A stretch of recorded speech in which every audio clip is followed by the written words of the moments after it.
भाइयों और बहनों, मैं अपनी बात शुरू करने से पहले आपको एक किस्सा सुनाना चाहता हूँ। एक बड़ी पुरानी बात है वैसे तो। 30 साल नौकरी करने के बाद एक सज्जन जब वापस आए और उनको पेंशन नहीं मिलती थी तो उनको पूरा प्रोविडेंट फंड मिला।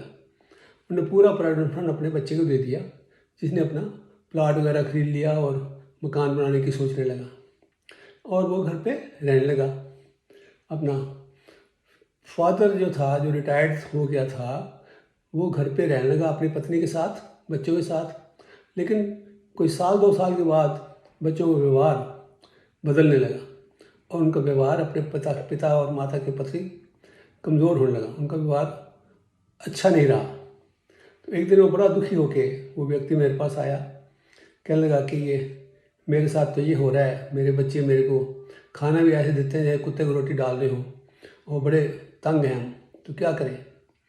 मैंने उनको एक सजेशन दी कि कोर्ट में चले जाओ और वहाँ किसी वकील को कर लो, और एक एक्ट है हमारा, Hindu adoption and maintenance act, उसके तहत जितने बच्चे हैं उनकी जिम्मेवारी बनती है कि वो अपने पेरेंट्स को, जिनकी इनकम नहीं है, उनको मेंटेन करें, उनका भरण पोषण करें। तो आप उसके द्वारा अपना भरण पोषण उनसे ले सकते हो। लेकिन वो कोर्ट में जाना, अपने बच्चों के खिलाफ कोर्ट में कौन जाना चाहता है, और वकील करे, कोर्ट में धक्के खाए, फिर फैसला कब होगा कब नहीं होगा, तब तक तो बच्चों के प्रति और जो दुश्मनी बन जाएगी एक किस्म की बच्चों की और पेरेंट्स की। तो इसलिए वो नहीं गया।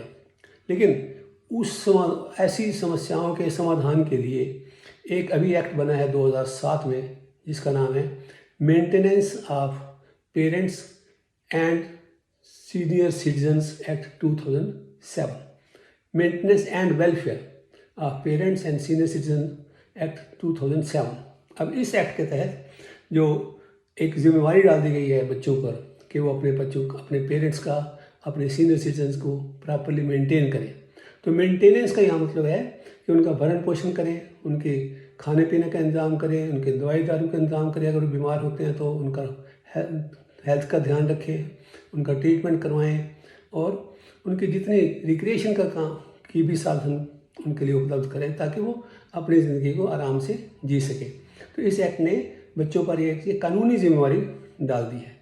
और अगर किसी पेरेंट्स का वो बच्चे ध्यान नहीं रख रहे तो उसके लिए उनको कोर्ट में वकील करने की ज़रूरत नहीं है। एक ट्रिब्यूनल बना दिया गया है हर डिस्ट्रिक्ट में, जिस ट्रिब्यूनल में जाकर वो अपनी एप्लीकेशन देंगे, अपनी व्यथा बताएंगे उनको, और उसमें ट्रिब्यूनल जो है बच्चों को बुलाएगा और उनको ऑर्डर करेगा कि इनके मेंटेनेंस प्रॉपर की जाए।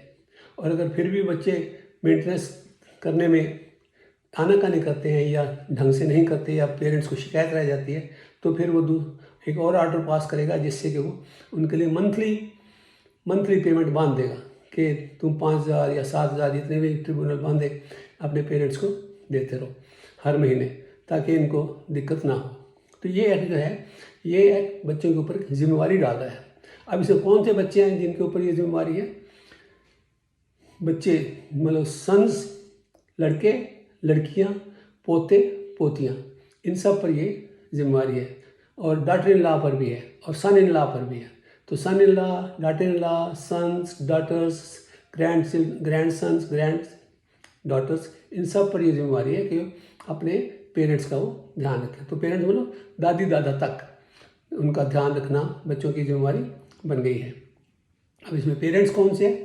Parents biological mother, biological father, adoptive father, adoptive mother, या स्टेप सन है अगर तो स्टेप मदर, स्टेप फादर भी इसके अंदर पेरेंट्स में आ जाएंगे, और वो उनको मेंटेनेंस लेने का अपने स्टेप सन से, स्टेप डॉटर से पूरा अधिकार है।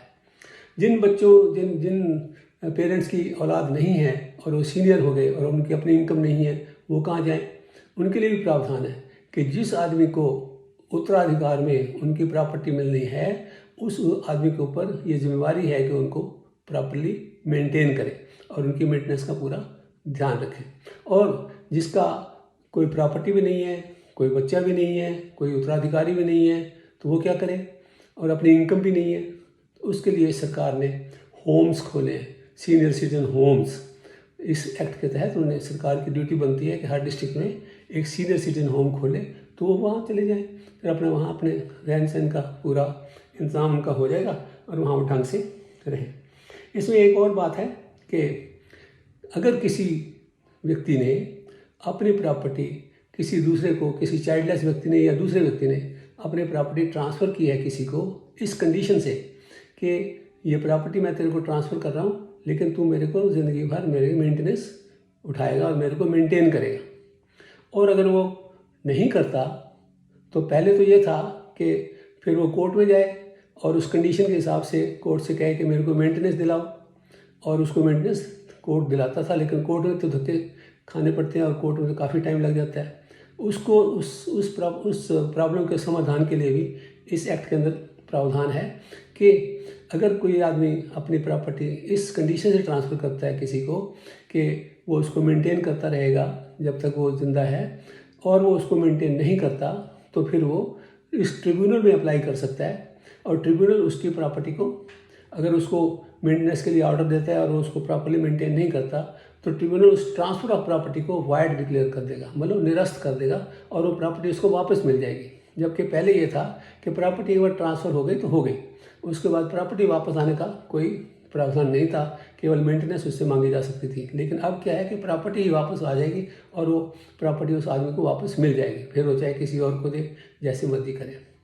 इसमें सीनियर सिटीजन्स को वो जो आदमी मेंटेन करता है, जिसके उसके उत्तराधिकार में प्रॉपर्टी मिलनी है, उसके ऊपर भी एक और वो है कि अगर वो आदमी उसको कहीं छोड़ देता है, कई बार क्या करते हैं कि कई अपने बूढ़े माँ बाप को या रिश्तेदारों को बाहर छोड़ के आ जाते हैं कहीं, और भूल भाल के अपना धक्के धुक्के खाता रहेगा कहीं, फिर घर आ नहीं पाएगा।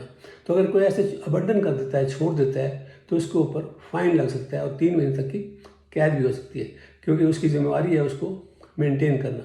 तो इस तरह से मेंटेनेंस में वो जो ये किया है प्रावधान, इसका पूरा फ़ायदा उठाना चाहिए, और जो लोग इसको नहीं जानते और वो परेशान हैं, तो उनको इसके बारे में बता के उनकी मदद की जा सकती है। इसमें अगर मेंटेनेंस के लिए कोर्ट ने मंथली पेमेंट का प्रावधान किया है ट्रिब्यूनल ने, और वो मंथली पेमेंट भी टाइम पर नहीं देता, तो फिर लड़के को या बच्चों को जिसके ऊपर ये जिम्मेवारी डाली गई है, उसको इसके लिए फ़ाइन भी लग सकता है और 1 महीने तक की इम्प्रिजनमेंट भी हो सकती है, और जो फ़ाइन है वो 10,000 तक लगाया जा सकता है। तो इस तरह से ये कानून जो है ये बूढ़े माँ बाप की सुरक्षा के लिए बनाया गया है, और इसमें कोई भी वो प्रॉब्लम अब बूढ़ों को नहीं रहेगी, और इस तरह से इसका पूरा ध्यान रखा जाएगा।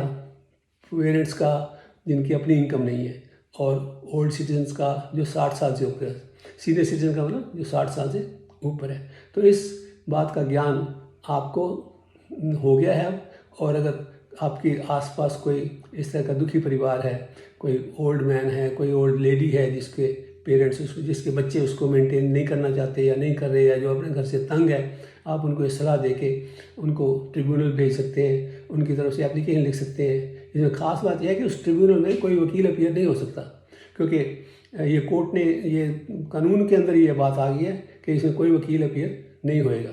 तो इसलिए खुद ही एप्लीकेशन देनी है, तो जो कोई ज़्यादा झंझट नहीं है, एप्लीकेशन दे दो और ट्रिब्यूनल आपकी बात सुनेगा, और वो बच्चों को बुला के उनको मेंटेनेंस देने के लिए कह देगा। हाँ, आप इसमें ये मदद कर सकते हैं, जिनको इस कानून का नहीं पता आप उनको बता सकते हैं, आप उनकी तरफ से एप्लीकेशन ले सकते हैं, और आप उनकी इस तरह से समाज सेवा कर सकते हैं। धन्यवाद।